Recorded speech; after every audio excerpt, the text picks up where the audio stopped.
speaking of ego as the enemy, this is one of your books, and this is a question.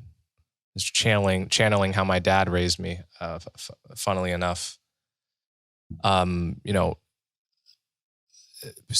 what is the difference between ego and self-esteem? Because many people would say there's you want to have an ego, you want to have a healthy ego, because if you don't, then you lack self-esteem, and that's your low self-value is going to cause problems. Don't you sort of want to be proud of yourself and think you're good at stuff and so forth?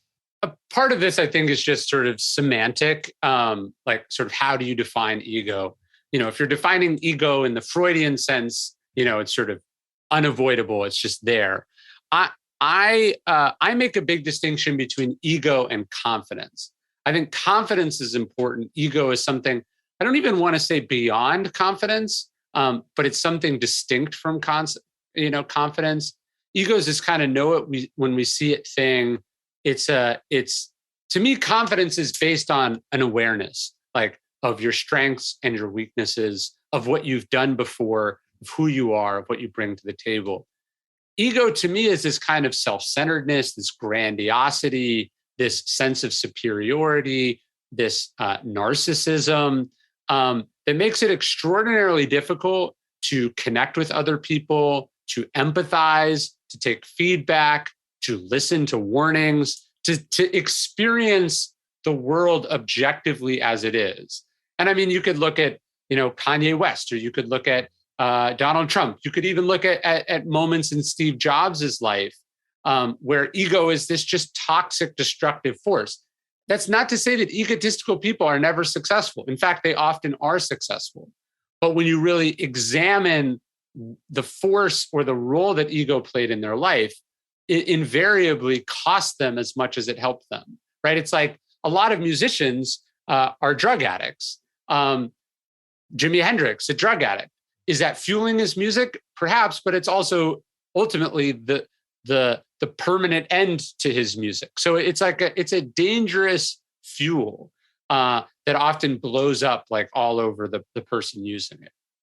Yeah, I mean, I have no doubt that if Trump, so as in the case of Jimi Hendrix or many musicians, Trump's ego and narcissism partly served him well. Yes.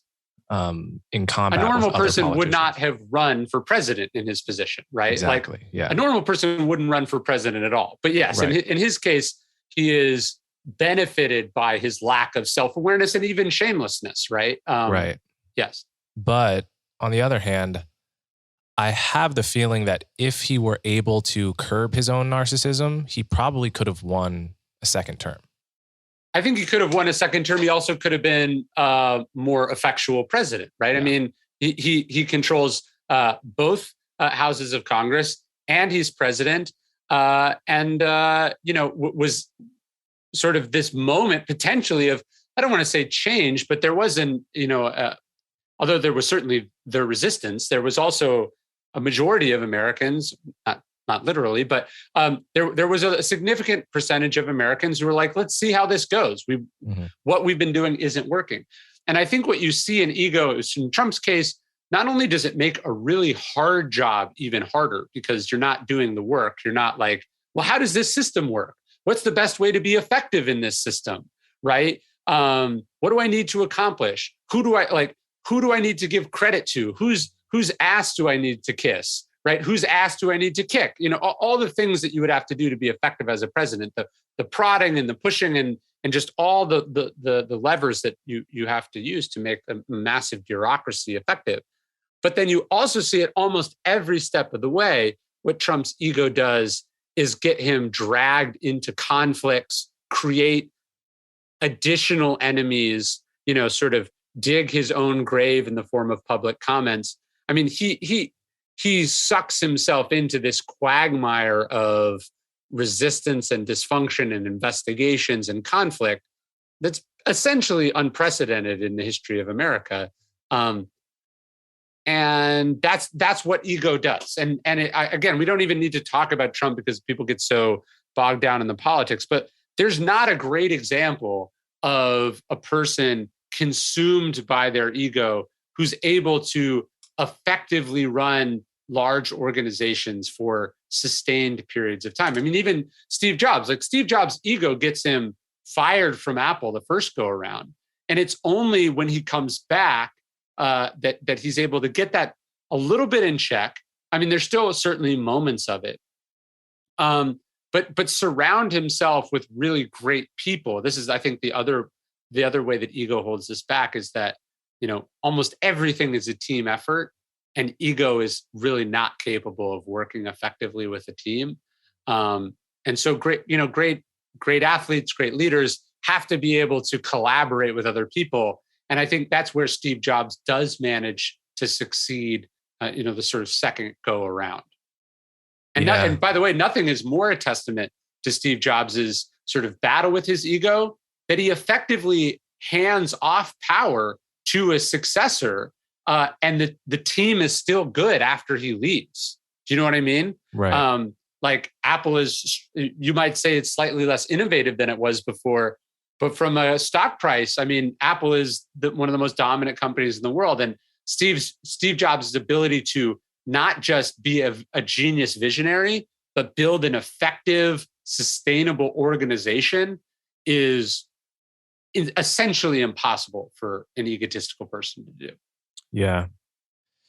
Yeah. I mean, not to get back on Trump, but in Trump's case, the way that it was so obvious to everyone how to get on his good side and how to get on his bad side, that he was so susceptible to flattery and to insult, in a way makes him easier to manipulate, right? Because, a person that was less vulnerable to flattery and insults, you actually have to do something of substance. You have to be useful to them in some real way, or you have to hurt them in some real way.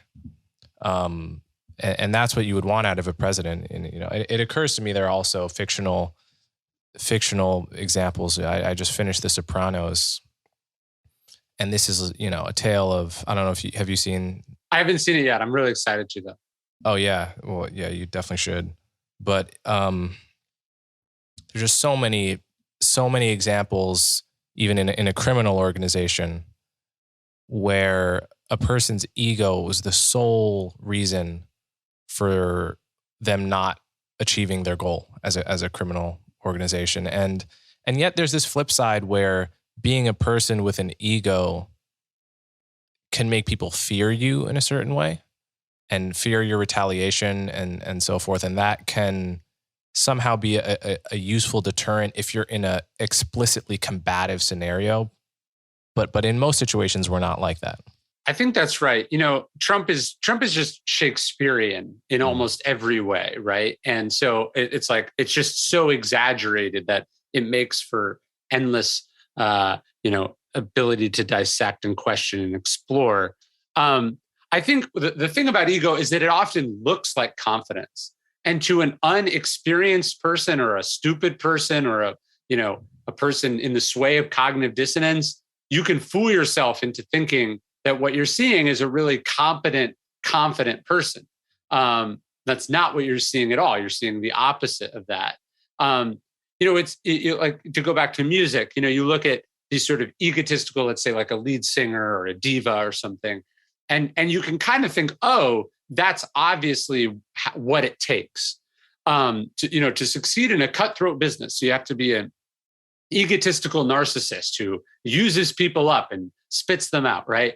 But of course, we forget there's an immense amount of survivorship bias there, not just in the industry itself, but also in like who do we hear the most about, right? We hear the most about, let's say, the Kanye West, as opposed to the massively successful producers or singer-songwriters or songwriters who are, making just as much, but they're not craving the spotlight, let's say.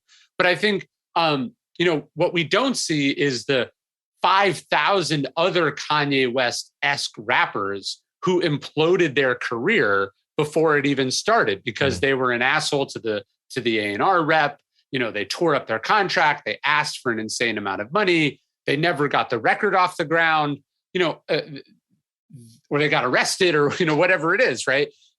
We hear the most about egotistical people, particularly successful egotistical people, but we are often obscured from view all the people who acted the exact same way and prevented themselves from being successful.